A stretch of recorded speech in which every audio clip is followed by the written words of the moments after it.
I'm having trouble trying to sleep.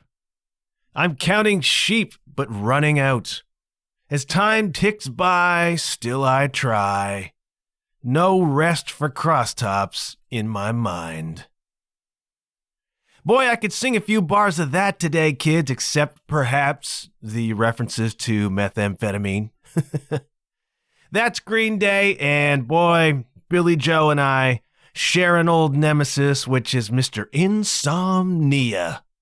And he's been coming around lately, kids, and so it is through the fog of fatigue that I contemplate these rumors of Taylor Swift stadium concert tickets appearing on reseller sites for upwards of $22,000, man. 22 grand, that's 22 large. And I think to myself, am I hallucinating again? Is this reality? Is Taylor Swift really playing stadiums? Sorry, Taylor, I am very tired, and that was an easy one, okay? Let's say we roll the short intro today, all right? Because there's a World Cup game coming on, and I don't want to miss it.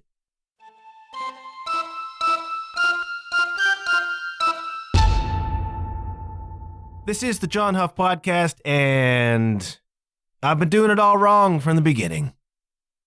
My traditional intro is too long. I have named the podcast poorly, because despite the fact that I was recently referred to as a, quote, famous drummer in this town, nobody knows who John Huff is, so they scroll through Apple Podcasts and they see my name and it does not register and they move on. My podcast also does not offer tips on how to grow your online business. So I've been doing it all wrong, kids. I've been doing it all wrong, and I guess that's a problem. And we're going to talk about that a little bit later on. But for now, we got one vital question, all right? Did someone buy the $22,000 ticket? I did not see this with my own eyes, okay? I heard about it. That's not exclusive to me. There is big controversy about the reseller issue and the prices of these Taylor Swift tickets. I did not see the $22,000 listing myself. Caught wind of that via my good friend Justin Hawkins's very popular YouTube program. Justin Hawkins Rides Again. He talked about this, but I did do my own research, okay? Can't come at you without my own research. So I went and I poked around on one of your popular reseller websites because I had to know for myself, all right? Did not look into this too deeply. But I looked at Taylor Swift reseller ticket prices for Glendale, Arizona, stadium there. And here's what I found, all right? Field tickets. That's tickets where I guess you stand on the ground with the stage there in front of you. I see prices ranging from $2,500 to $5,000. $5,000. Nosebleed seats. That's way up in the corner, kids. That's where you and I normally sit at the football game. Nosebleed seats, Glendale, Arizona. $3,000. $3,000. Lower bowl, you want to sit in the 100 section, that'll run you about $4,500. $4,500 to see Taylor Swift. Arlington, Texas, big stadium there. George Bush probably be in attendance. You want to stand on the field, watch the show, $3,000 to $5,000. You want to sit in the nosebleeds, a bargain at $800 to $1,100. Want to sit in the lower bowl, you're looking at $2,000. $2,000. Nashville, you want to stand on the field, you're looking at upwards of $5,000. You want to sit in the nosebleeds, another bargain, $900 to $2,500. You want to sit in the lower bowl, get your binoculars out, maybe watch her on the big screen, $1,300 to $3,000. I don't know, man. This is how they get you. All right, now I've been thinking about what would you pay $22,000 for in terms of a concert? And I've really been racking my brains about this, and here's what I've decided. If you told me that it was credibly announced that the souls of John Lennon and George Harrison were returning to our realm, the realm of the living, for one night only, and that their bodies could be reanimated in peak form, and that the bodies of Ringo and Paul McCartney could also be scientifically returned to their pristine youthful state, again, one night only, and that the reconstituted Beatles were going to perform a show together, and that the show would be in my basement. I don't think I got 22 grand for that, man. Is Elvis opening? Who opens? Does Elvis open or do the Beatles open for Elvis? Either way, I don't know if I got 22 grand for that, man. Will Marilyn Monroe be there? 22 grand, 5 grand, 3 grand for a lower bowl seat at a stadium show for Taylor Swift. I looked at tickets for Shania Twain. All right, I'm like, is this happening everywhere? Floor seats in L-Town for Shania Twain on the reseller sites. Again, the caveat, this is legalized scalping. Floor seats, $500 to $1,400. Nosebleeds in L-Town, about $250 to $300. Lower bowl, $500. And this is how they get you, man, because having looked at the Taylor Swift prices, 3 grand, 5 grand, upwards of 22 grand apparently. Then you look at Shania Twain and you see $500 to sit in the lower bowl, and you're like, you know what? Feels like a deal. It happened so quickly. This happened to me in the space of 15 minutes, where I went from being aghast at 5 grand for a ticket to a Taylor Swift concert to dropping down and seeing, $500 for a Shania Twain show. And it feels like a reasonable price now. It happens that freaking quickly. Happened with gas, too. Now, I remember some years ago when the price of gas went to $1 for the first time. And people lost their freaking minds, man. This was on the news. This was a big deal. And then it jumped immediately. I don't know what the crisis was at the time. Gas pricing seems to be so freaking fragile. It jumped up to like $1.25 in that first round. This is like 10 years ago. I forget what was happening. A hurricane, maybe? And it jumped to like $1.25, and people were apoplectic. Man, this was Armageddon happening. And it hung around at $1.25, and then it went back down, but I don't think it ever went back down below $1. Maybe it did briefly. But suddenly this concept of $1.10 a liter, I know you European people are playing your tiny Stradivarius violins. It's all about context, all right? The same thing happened to you, just higher numbers. Dropped down from $1.25 to $1.10. Everybody thought, well, okay, that's reasonable. Then we have it again with the pandemic. So it was up over $2 a liter. And to be honest, people did not lose their minds to the level that I thought they would. We've been so conditioned now by surging gas prices and grocery prices and ticket reseller prices that we don't even react anymore. It's like, oh, they're gouging us again. Okay, we're giving up the fight here. Sits at $2, and people are like, this is not sustainable. Tours are canceled. And then it slides back down to $1.50, and that suddenly feels reasonable. And so it's $1.50 now. And, a couple years ago, if we saw gas at $1.50, we'd lose our freaking minds. This is how they get you. They condition you, man. So you go online, and you see Taylor Swift cost $5,000. $5,000! That's a used car to see one of these shows. And you think that's crazy. For now, until it becomes customary. But then you look down at the trickle-down kind of effect, and you see $500 to see some club show somewhere. And by comparison, it seems reasonable. And as a working musician, I suppose I should be excited about this prospect. I know working musicians who could live a year on 22 grand. That's one ticket, man. Now, I have played to one person before.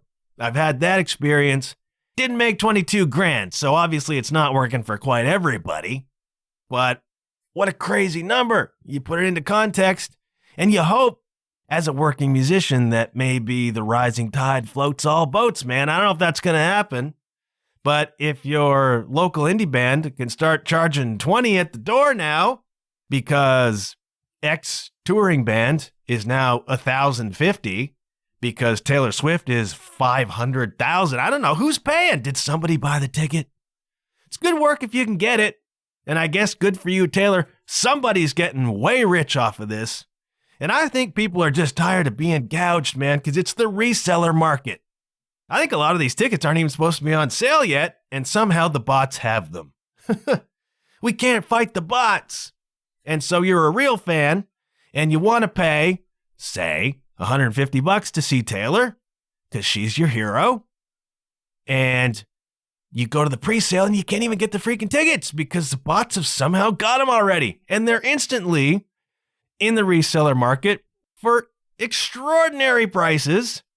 And people are tired of being gouged. People are tired of being forced to pay outrageous prices for stuff just because they can be charged. It's like when I go to the war on drugs in the summer and a can of cider that I know costs like $3.95 is $15.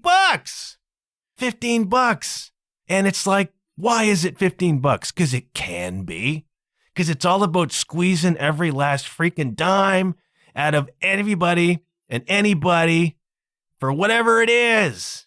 Got to make that profit, man. And that is free market capitalism, where the price is ultimately what the market is willing to pay. And I suppose I can't complain about that.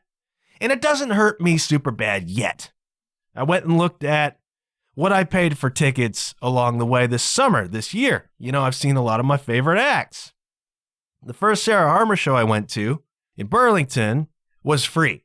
Yay me. I quote unquote won those tickets in a social media draw kind of thing. In retrospect, I think they were just giving away tickets to a lot of people to fill that room, which is sad because Sarah Harmer shouldn't have to give away tickets to fill a room. In any case, I went for free. Show in L-Town cost me about $50 a seat. $50 a seat is fair and fine. You know, bought those tickets. That was great. The war on drugs in Toronto, $62.75, and then around $900,000 in fees. $62. Ghost was $107.25. These are reasonable. I'm willing to pay that. I remember when Seinfeld came around, played in L-Town, and like the cheap seats were like $100. I'm like, I can't do it, man. Can't do it, even for Seinfeld. And then, again, the prices kind of go up everywhere, and this becomes more normalized. $107 for Ghost, okay. Steel Panther was $39.50 a couple weeks ago. We had a freaking marvelous time. It was all these shows were great. All these shows were 100% worth it. But they get ya. They get ya because they get you used to this notion of thousands of dollars for a concert ticket. And then, as you react to that, hundreds of dollars for a concert ticket becomes more reasonable in your mind. I don't know if that's what's going on, but I think that's the effect. And maybe that's good for your mid-level bands. If there are any of them left that can tour anymore, you know, tours are being canceled at extraordinary rates. Can't find a tour bus. Can't afford one. Can't find a tour van. Can't afford one. Gas is too expensive. Everything's too freaking expensive. It is a difficult time to be a musician unless you are Taylor Swift or Harry Styles. They're doing great. Everybody else feels just a little bit screwed. So, you know, maybe this rising tide makes tickets just expensive enough that people are willing to do it. Again, it's free market capitalism, I guess. The problem, again, is that people are being forced into this by basically legalized scalping. And that's frustrating, man. And people are tired of being gouged. But it's given me an idea because I'm thinking about doing another merch run, thinking about getting some more t-shirts going.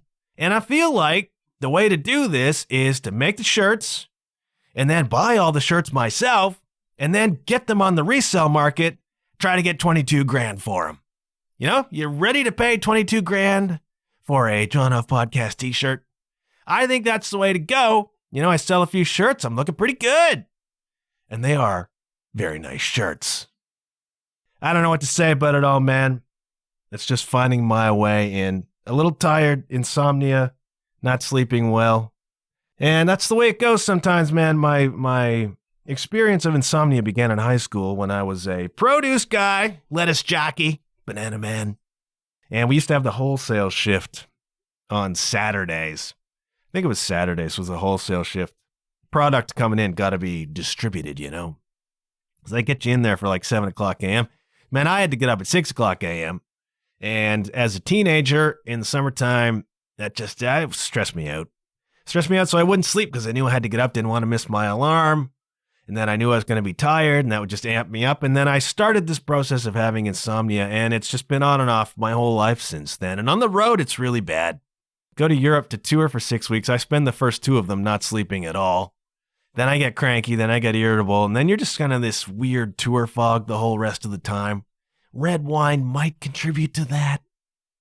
And I have to figure out ways to start sleeping. I'll take a little bit of like a melatonin or say maybe something a little stronger. Something to get to sleep going. Every now and then it just pops up.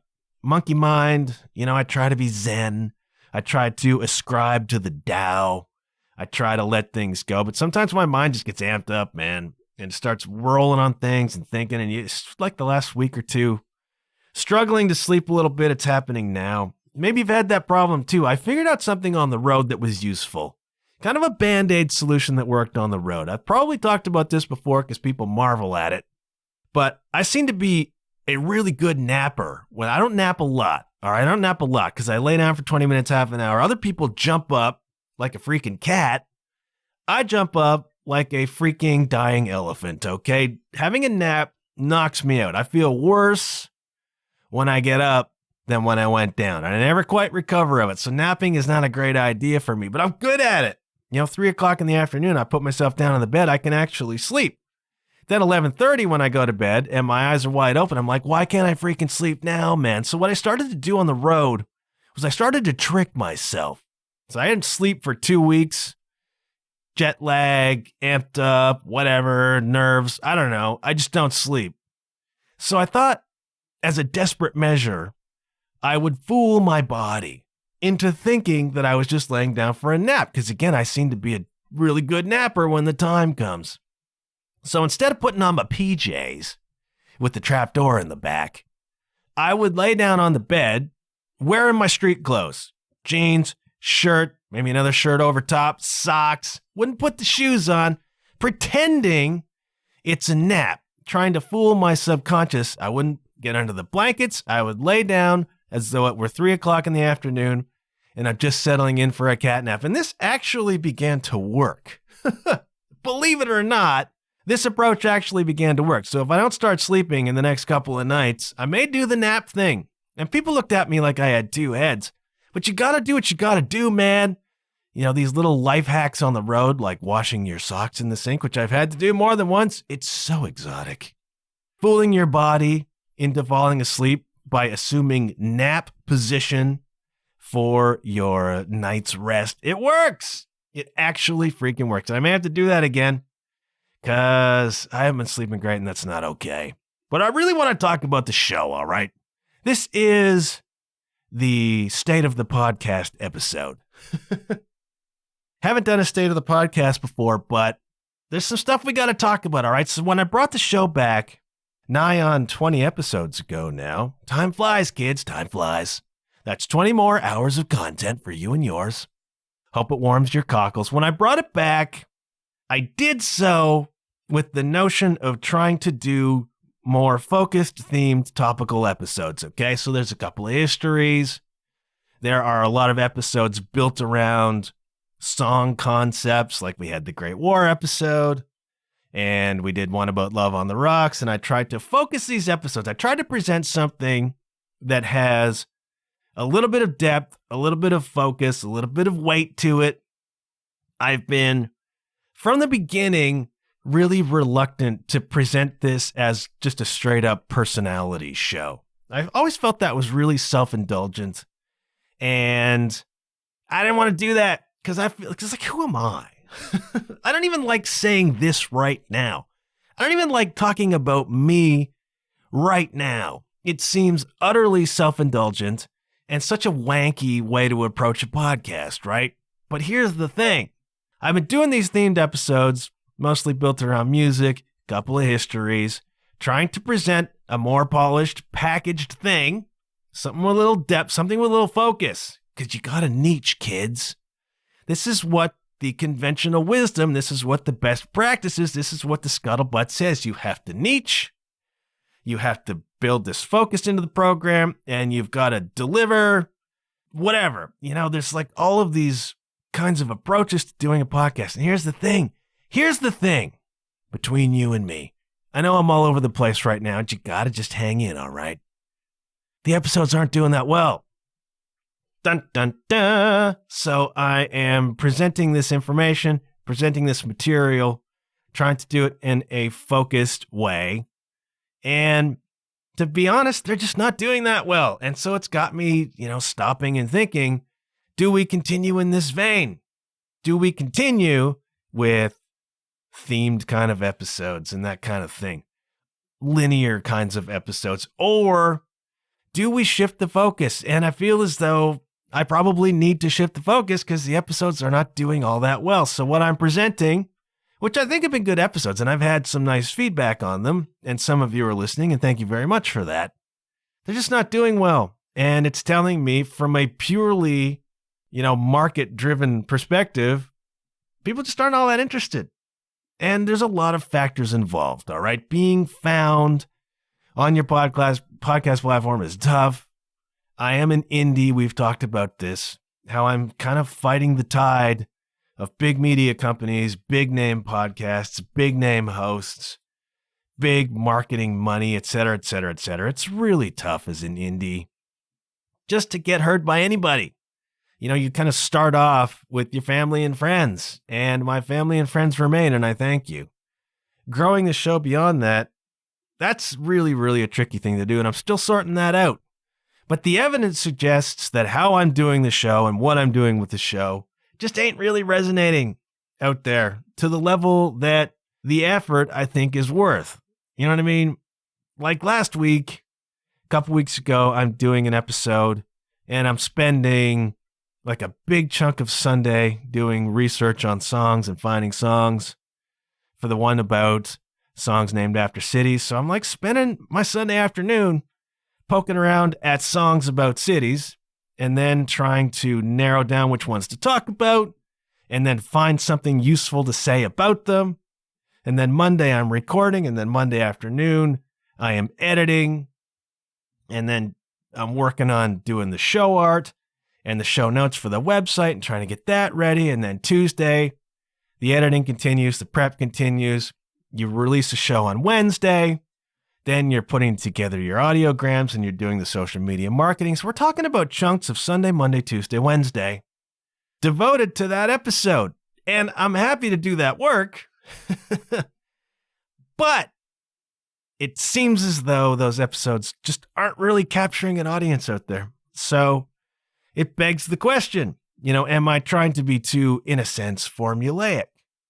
Because that's what the best practices say. Your podcast has to be this, this, and this.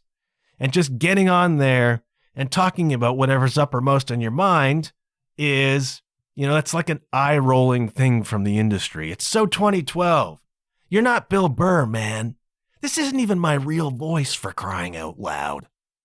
And then you reach a point where maybe you just gotta let all of that go. I'm thinking of the Weird Al Yankovic movie. If you haven't seen the Weird Al movie, it's a lot of fun. All right, now it is 95% utter and complete fiction, but that does not detract from the fact of Weird Al Yankovic. Because if you came along in the 80s and said, I'm going to be a legit celebrity pop star playing the accordion and doing silly covers of popular pop songs, that ain't the recipe, man. If you're a genius, which Weird Al is, you make that work. But he just came in and started doing that, stuck to his guns on it, and became freaking Weird Al. And I had the same sort of experience again when I went to see Steel Panther. Because you're not supposed to play hair metal, in the 2010s. It's supposed to be so passé as to be laughable. They're wearing wigs. They're doing the whole thing. And yet, Steel Panther is a legit touring act doing their own thing. These people Weird Al, Steel Panther, etc., have come in at least with an angle on something. I have to give them that. They've come in with an angle on something that works because Weird Al is a genius and those songs are hilarious. And Steel Panther, believe it or not, there's also an element of genius happening with Steel Panther, okay? Because they're such good players and the music they write is legit. And without that, the whole shtick doesn't work, all right? But these guys are 100% top-level pros as musicians. That makes it work, all right? Weird Al is a 100% top-level genius pro at parody. That's not easy to do, all right? That is a special talent in both cases. But I look at those people and I'm like, they're doing their thing. They found an angle on it and it works. Now, I have not got an angle on the Personality Podcast. I just got me, but I'm just looking at what I'm doing, trying to conform at least a little bit to what the industry says, to what the podcast best practices say you're supposed to do with your show, and I'm not seeing results whatsoever. And that makes me stop and question, do I need to drift more, more into what the industry says a podcast needs to be, or less and less and less? Do I need to just pull out of that? And I hate even using this language. I hate speaking about myself in this way. And I don't like to do it, and I don't intend to do it. But this is the state of the podcast, kids. Brought it back, and what I'm doing is just not working. Sometimes you have to look at what you're doing and big picture say, is it working? And the answer is no, not really. Not really in terms of growing the show. I mean, some of the episodes are cool. Growing the show, it's not working. That could be a function of the content. That could be a function of the marketing. That could be, if you want to go, kind of esoteric about it, that could be a product of intention. And these are all things that I need to consider. These are all things that you need to consider with whatever project you're working on. Why is it not working? And are you happy with how you're doing it? And I'm thinking to myself, maybe not. But then I have this intimidation factor about doing it more loosely, about seeming to be a kind of joke in terms of presenting just a straight up personality podcast. These are my own fears, all right? This is my own insecurity coming through yet again, and that is something to be contemplated. And that is something to be confronted. Like, who cares? Who cares if there are people out there that kind of turn up their nose or roll their eyes at a dude just getting on the mic and talking? Those people exist, but some people might freaking love it. That might be the way. Maybe there is an intuition in me that says that's the thing to do, man. Just follow it. Follow it and trust. I've never been great at follow it and trust. I've always been kind of hung up on appearances or seeming to do things the right way. I celebrate these mavericks as I did on a recent episode. I'm not one myself. And I don't want to feel silly and I don't want to look silly. And I don't want to produce content that's even worse in terms of what it's doing for you.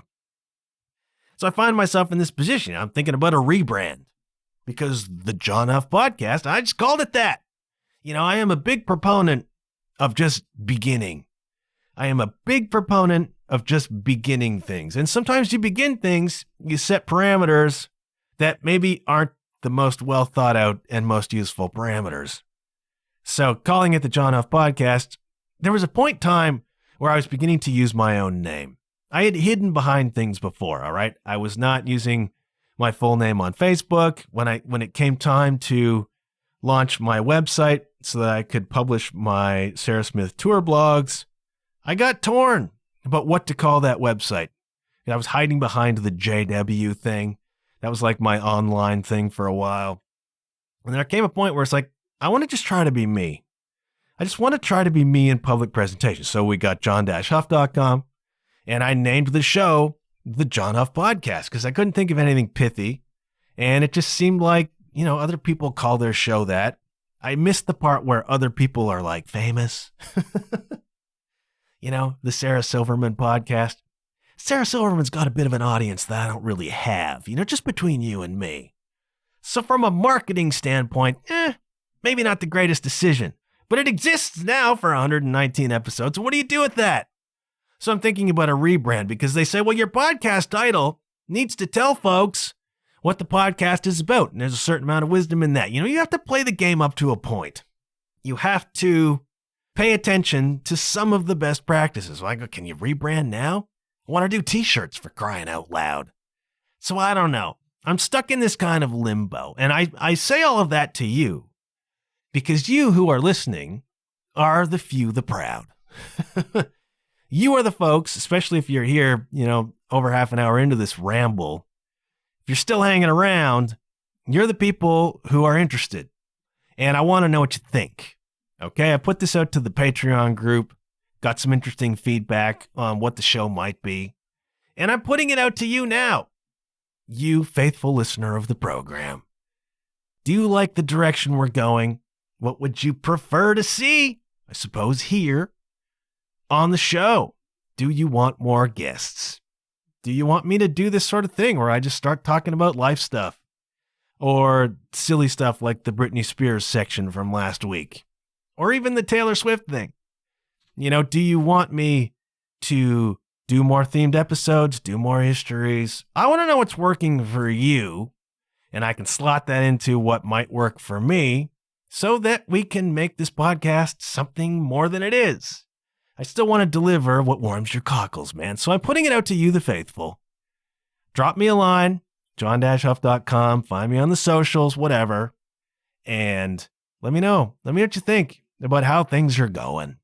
I'm a big boy. I can take it. And what you would like, what you enjoy. Because if I'm not giving you what you want to hear, what's the point, right? It takes a ton of time, as I've outlined, to do some of these episodes, and I need to streamline my process. I have to make this work with life, especially if I begin working again, which seems likely, I get a regular job. That really messes with the scheduling. I'm going to stop rambling about this now, but I just want to put it out there that I'm thinking about retooling how we do things. Would like to know your thoughts on the direction of that retooling.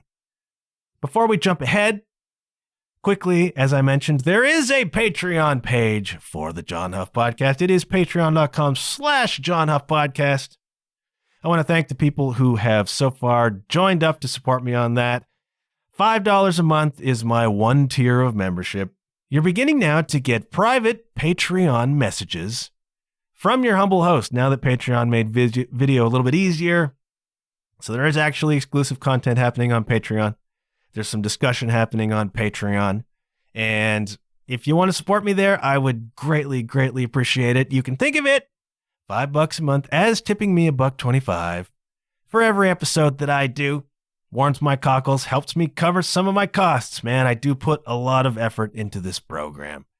If you don't want to do that, that's totally cool. The podcast will remain free and accessible wherever you enjoy fine podcasts.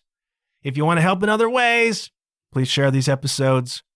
Please consider leaving me a rating and review on your preferred podcast platform, preferably a positive one. Word of mouth is still the best marketing, so please share the episodes, tell your friends. Let them know this is happening over here, and I would appreciate them listening. I'm going to shut up about the Patreon page right now, except to say patreon.com/John Huff Podcast, and I do appreciate your support. Going to start making the episodes a little bit shorter, a little bit easier to digest, but I tell you, I got down a rabbit hole last week. Saturday night, my life, as Lewis Black said, is such a full effing oyster. Saturday night, I went down the rabbit hole of reaction videos. This is all the rage on YouTube right now. Maybe I should start doing that. Maybe I should start doing the reaction videos. That is like a thing. There's reaction podcasts. There's reaction sites popping up all over YouTube all the freaking time. And what people do is I like the vocal coach ones because they seem to be a little bit legit. All right, all of these reaction videos, just a bit over the top. Just a bit, somebody described them as obnoxious overreactions to things. And I can see that because nobody actually reacts to anything the way that some of these people react to a dude singing from 1986. But okay, what I like about it is that a lot of the reactions are actually really positive. It seems to be generally a positive thing. So people will watch, one of the ones I was looking at was Jeff Tate from Queensryche singing Take Hold of the Flame. It's like a live thing from 84, 85. before Queensryche really blew up, before the Mindcrime record, they were great already. And Jeff Tate is one of the great rock singers of all freaking time. He really is. And you go watch this performance of Take Hold of the Flame, and he's just crushing. Like all the high notes, incredible pitch, incredible everything, extraordinary. And watching these vocal coaches who are in their 20s, alleged vocal coaches, who didn't grow up on Queensryche and didn't grow up on that kind of virtuosity the way we did, watching them react is really, really fun. And then hearing them talk about the physical side of it, head voice, chest voice, you know, using your diaphragm, etc., talking about how these people did their thing and how freaking great they are. Warms your cockles, makes me feel happy. So I watch different reactions to Jeff Tate, and I always jump to Mark Slaughter. And they always react to the studio version of Slaughter's Fly to the Angels, which is pretty impressive. And Mark Slaughter had just a crazy voice. You know, he could go into that high register and it was like, what just happened? And he does that on the studio version of Fly to the Angels, but nobody ever reacts to the live version. Back in the 80s, maybe 1990, 91, they used to show concerts on TV, man. Friday night, there would be like a hair metal show, and it would be on like ABC or whatever network it was. I remember distinctly the one that was Poison headlining, Bullet Boys opened, then Slaughter played. I watched this on Friday night. It was delightful. So fun to watch these bands at their peak, and it was on TV. That's what a big deal. For all you radio stations out there, all you quote-unquote classic rock stations that refuse to play anything that isn't Def Leppard or Guns N' Roses from 1985 to about 93, it was big enough that it was on TV on Friday nights, okay? I don't know why this music keeps being ignored. It's like classic rock, I'm air quoting here, goes from about 1979 and then skips 14 years and picks up with Nirvana. Why? Why? Because they had hairspray in their hair and leather pants? Have you listened to the freaking music? Have you listened to these cats like Mark Slaughter sing? Live version of Fly to the Angels is astonishing. What he does vocally is astonishing. And the Jeff Tate thing is live, and I really like Ken Tamplin's channel. And that's a fun one for me, because if you know Ken Tamplin, you know that dude made his name in the Christian heavy metal world, fronting Shout and then Magdalene for a while, and then doing the Ken Tamplin solo thing. And he was like a producer and performed on the first Angelica record. Oh yeah, man, this exists. Ken Tamplin, and he is Ken Tamplin Vocal Academy, and he does lots of great videos about singing technique. And he had a great one that was comparing Sebastian Bach Prime to Eric Gronwall Prime. Now, this is Skid Row. This is Sebastian back in the day with Skid Row, the classic Skid Row, one of the most underrated bands of all time, by the way. And Eric Gronwall is the current singer of Skid Row, and dare to compare. Fascinating stuff, man. Now, people in the comments make, I think, an astute observation, which is Eric Gronwall is a freaking fabulous singer, and Sebastian Bach is a rock star. Two different things, man. Two very different things. You go back and you watch Sebastian Bach performing in like 1990 with Skid Row, and he's pitchy. He hasn't always got the strength and wind to sustain the notes that you know he's trying to hit. And it's freaking great.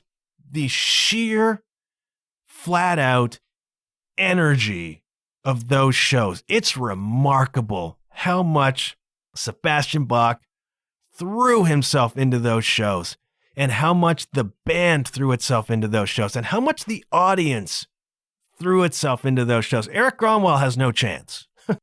Eric Gronwall has no chance to experience that as a member of Skid Row, because the guys in the band are 60, because the crowds are smaller and the crowds are older too. But you go back to the day when it was the real thing.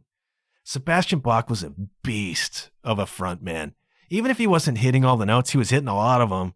But his sheer presence and charisma and the sort of animal nature of his performance, and the band around him and the crowd around them, the energy is off the freaking charts. And I'm thinking to myself, well, Eric Gronwall can't have that because the times are different and the band is older and the audience is older. And then I go and I watch Sebastian Bach performing recently, and his voice ain't what it was. He's almost 60 or whatever. That's going to happen, man. Again, it's why you only see a handful of 60-year-olds in the NFL. There's 2 or 3 60-year-olds playing in the World Cup, but people lose their physical ability, man. You can maintain the voice up to a point. Some people do. I'm looking at you, Michael Sweet. I'm looking at you, Robin McCauley. But when you sing as balls out as Sebastian Bach, you're probably going to lose some of that, and he has. And he's not as lean as he used to be. And he had his nose broken at some point, and I think that utterly affects the tone of your voice and your ability to control air. It must.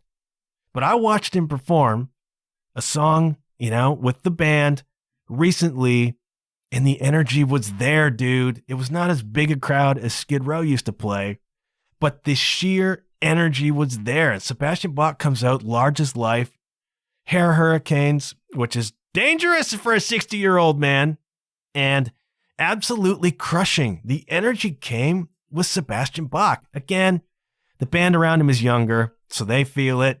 And the crowd feeds off of that. It is a symbiotic thing. It is very much a give and take. I've played to one person before. Hard to get any energy going with that. But, I've also played to a couple thousand people.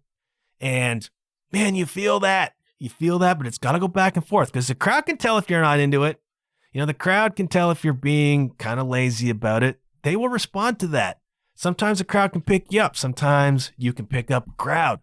Watching Sebastian Bach, even now, perform, and just the sheer animal energy. That is rock star stuff, man. That is rock star stuff. And it's really compelling to watch that. And then I'm watching reactions to Stryper, and it takes me back. All this was happening during the Reagan administration. It's been that long, man. And for me, it's just fun to go back. It's fun to go back and just a little bit relive those times. And then to hear people who didn't live them reacting positively to them. It gives you a little bit of pride. It's cheap pride, but it's still pride, and you could use a little bit of that, It's fun. And so I just went down this rabbit hole for a couple of freaking hours watching reaction videos. And then I kind of looked up and I'm like, what am I doing? What am I doing? I'm down this rabbit hole watching this stuff. And it's fun, but it's like, dude, maybe try something a little bit more productive. But reaction videos are interesting. Maybe I should start doing reactions, man. Some of them are obnoxious. Some of them are way, way over the top. And people reacting to comedians is fun. This is a whole thing. And it's tiring. It's tiring to think about doing it. But it's interesting to watch where the culture is going. And this whole online thing, this whole YouTube thing, and this whole TikTok thing. It's like, I just want to do a podcast, and I want people to listen to it. Ideally. You can get lost in trying to build a YouTube channel and a TikTok channel. And these incredible opportunities are there, but it's very, very difficult to do something unique. And I suppose that's what it comes down to. Weird Al is so unique. Steel Panther, despite the fact that they're aping a genre, unique in the way in which they do it. And so I don't want to do a parody. I don't want to ape the Personality Podcast. But it's like, can it be so retro that it's kind of new again? I think that's kind of how podcasting started. Joe Rogan and his Goonie buddies sitting around chatting, smoking, and then just hit record. This was one of the early prototypes of the podcast. And then other people would just sit down and talk about their lives. And then that became in some way passé. And then it all became about affiliate marketing. The business people come in and take over everything, man. And then they make you feel bad about trying to do something that feels good to you artistically. It's like Jackie Neville, talking about trying to make it in the music business as the Balconies. And the Suits coming along and saying, you got to sound like Paramore. You can't sound like you, Jackie. You got to sound like Paramore. You got to sound like whoever. Evanescence? I don't know. It's like, no, I want to do what I do. No. We have metrics on this. We have numbers. If you sound like Paramore, you can expect this, this, and this, And I'm looking at the painting right now in my little studio. The Monty Colvin original canvas. The inside cover art of the Galactic Cowboys Machine Fish record.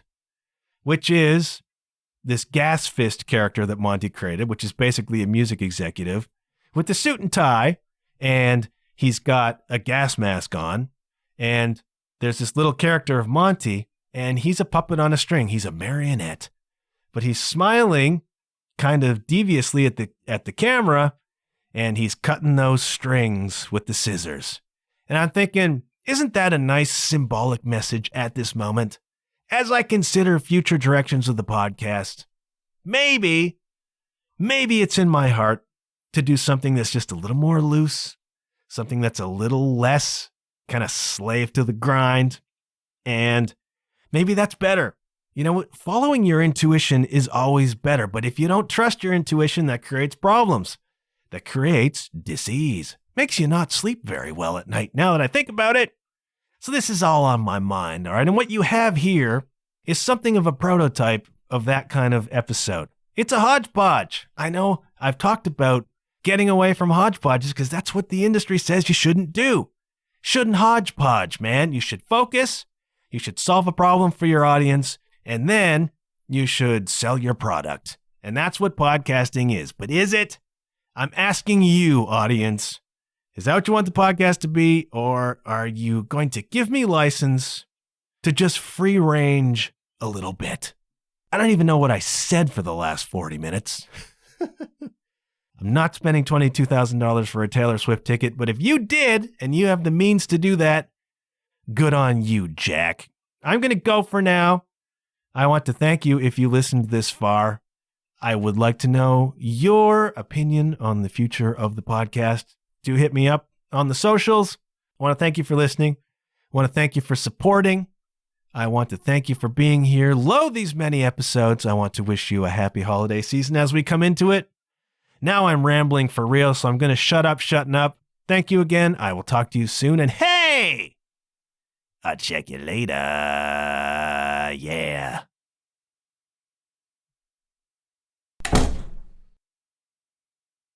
My eyes feel like they're gonna bleed. Dried up and bulging out my skull. My mouth is dry. My face is numb. Ooh, there's a swear in the next line.